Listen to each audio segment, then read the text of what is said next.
Firman-Nya Tuhan. Setiap tahun pada hari raya Paskah, orang tua Yesus pergi ke Yerusalem.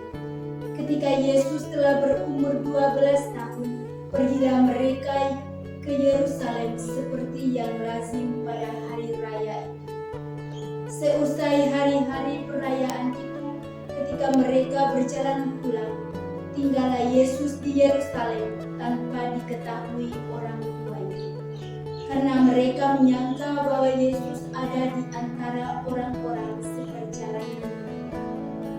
Berjalanlah mereka sehari perjalanan jauh, lalu mencari Dia di antara kaum keluarga dan kenalan. Karena mereka tidak menemukan Dia, kembalilah orang tua Yesus ke Yerusalem sambil terus mencari Dia. Sesudah 3 hari, mereka menemukan Yesus di dalam bait Allah. Ia sedang duduk di tengah-tengah para guru agama sambil mendengarkan mereka dan mengajukan pertanyaan-pertanyaan kepada mereka. Semua orang yang mendengar Dia sangat heran akan kecerdasannya dan jawaban-jawaban yang diberikan. Ketika Maria dan Yusuf melihat Dia, tercenanglah mereka. Lalu kata ibunya kepadanya, "Nak, mengapa engkau berbuat demikian terhadap kami? Lihat, Bapamu dan aku dengan cemas mencari engkau." Jawab Yesus kepada mereka, "Mengapa kamu mencari aku? Tidakkah kamu tahu bahwa aku harus berada di dalam rumah Bapa?" Tetapi mereka tidak mengerti apa yang dikatakan Yesus kepada mereka. Lalu Yesus pulang bersama-sama mereka ke Nazaret. Ia tetap hidup dalam asuhan mereka. Maria pun menyimpan semua hal itu di dalam hatinya. Yesus makin dewasa dan bertambah hikmatnya. Ia pun makin dikasihi oleh Allah dan manusia. Demikianlah sabda Tuhan. Terpujilah Kristus. Bapak, Ibu, saudara-saudari, umat beriman yang dicintai dan dikasihi Yesus Kristus. Hari ini kita merayakan pesta keluarga kudus, yaitu Yesus, Maria, dan Yusuf. Sabda Tuhan yang kita dengarkan hari ini mengisahkan tentang Yesus menghilang di Yerusalem, membuat Yusuf dan Maria menjadi cemas dan ketakutan, dan mereka memutuskan untuk kembali ke Yerusalem untuk mencari Yesus. Namun ketika bertemu Yesus, Yesus bertanya kepada Maria dan Yusuf, "Mengapa kamu mencari aku?" Merupakan kalimat yang menyakitkan untuk Maria dan Yusuf. Namun dengan tenang, Maria menyimpan segala perkara di dalam hati.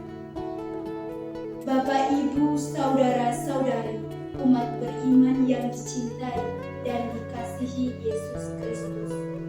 Sama seperti Yesus dilahirkan dalam keluarga, begitu juga kita terlahir dari keluarga. Keluarga adalah wadah tempat kita dibentuk dan dibina. Setiap karakter yang ada dalam diri kita terlahir dari keluarga. Kita semua berasal dari keluarga, dan saat ini dengan status hidup kita masing-masing. Ada yang berperan sebagai ayah, ibu, dan anak-anak. Kita mengenal dengan baik situasi keluarga kita. Apapun situasi keluarga kita saat ini, kita harus ingat bahwa ciri khas dari keluarga Katolik adalah dibangun atas dasar cinta kasih. Dengan cinta kasih, persekutuan pribadi-pribadi, yakni suami istri dan anak-anak akan terwujud. Keluarga adalah sekolah.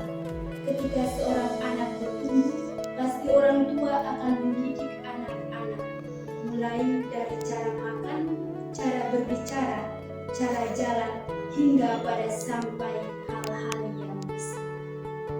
Tetapi satu hal yang paling penting adalah bagaimana kita mengajarkan seorang anak untuk berdoa dan mendekatkan diri dengan Tuhan. Dan itu semua berasal dari keluarga. Bapak, Ibu, saudara-saudari umat beriman yang dicintai dan dikasihi Yesus Kristus, marilah kita meneladani keluarga kudus Yesus, Maria, dan Yusuf, mengandalkan Allah dalam hidup kita, bukan mengandalkan kehebatan, kecerdasan, dan kepintaran kita. Tetapi apapun situasi keluarga kita, tidak terlepas dari rencana Allah. Tuhan tidak pernah meninggalkan kita berjuang sendiri, namun Ia merangkul kita melalui kehadiran seorang ayah, ibu, dan anak-anak. Marilah kita membangun keluarga kita masing-masing di atas dasar cinta kasih. Semoga